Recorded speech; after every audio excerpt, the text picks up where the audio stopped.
So, day 2 of packing bait. The horses are ahead. They have a little bigger loads this time, and I have a few less goats. So again, I'm testing genetics. We got a couple of 3-year-olds, Mac and Roan, who just look like just don't have what it's going to take to make my string. They just don't have the heart to overcome their fatness and their meat crossing and all that stuff. You know, that's what I suspected. And that's just what I'm seeing on the trail consistently. So good news is I have 10 really solid guys I can count on. I think there's one that's a little wormy, Tex. I think that's where he's struggling. He's really thin and rough coated this year. He just didn't winter super awesome. Either that or he's got a tooth issue. So I'm going to kind of troubleshoot him. Maybe I'll talk about him more. But it's the usual suspects. There's Ridge. Merciless is doing good. Those guys are all 9 now. Noah, who's on his 5-year-old year. Timber, who's super solid at 7. Bruno, first baby I ever pulled out of a doe, who's now 6. Thorn, the legendary Thorn, awesome, probably my favorite goat on the ground right now.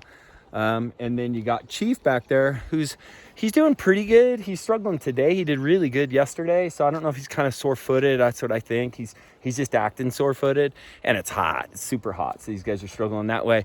And then look, Sargie's first trail run.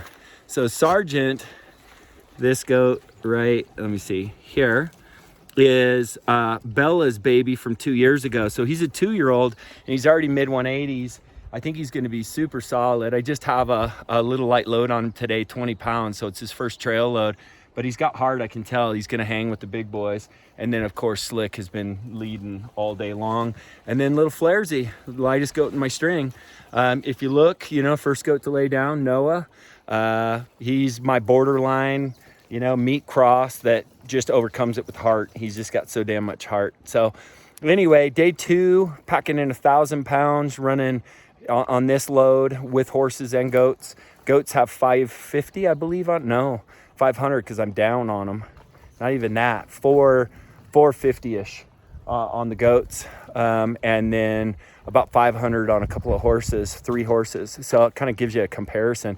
10 goats can carry what 3 horses can.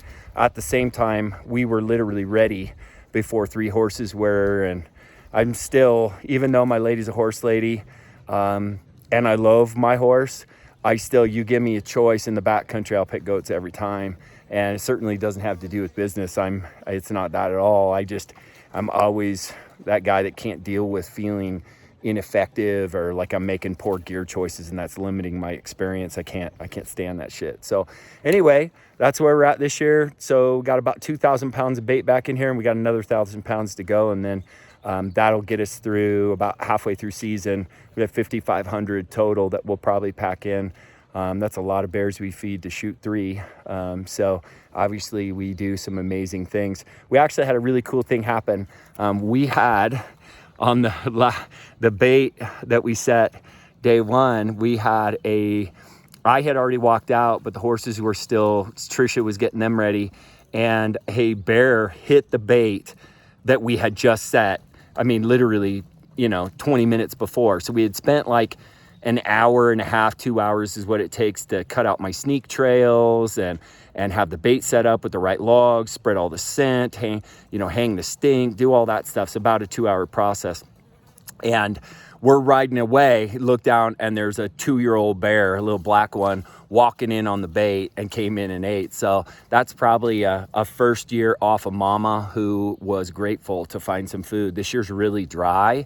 There's not a lot of grass, so I think we're gonna have a heck of a season, but the bears are struggling, and the ones that are around my bait sites are gonna have a super strong opportunity at a strong spring because they're getting fed by me.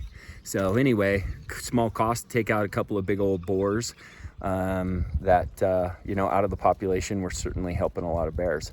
So anyway, not trying to, necessarily justify, just a ton of people misunderstand what baiting is, how much work it is. I mean, I'm a week's worth of work before I even get to sit on one.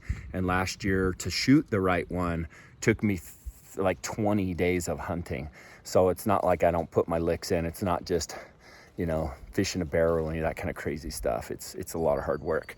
So anyway, that's kind of day 2 update on bear baiting in 2021 and the goats and what we're doing. So hope you find that helpful.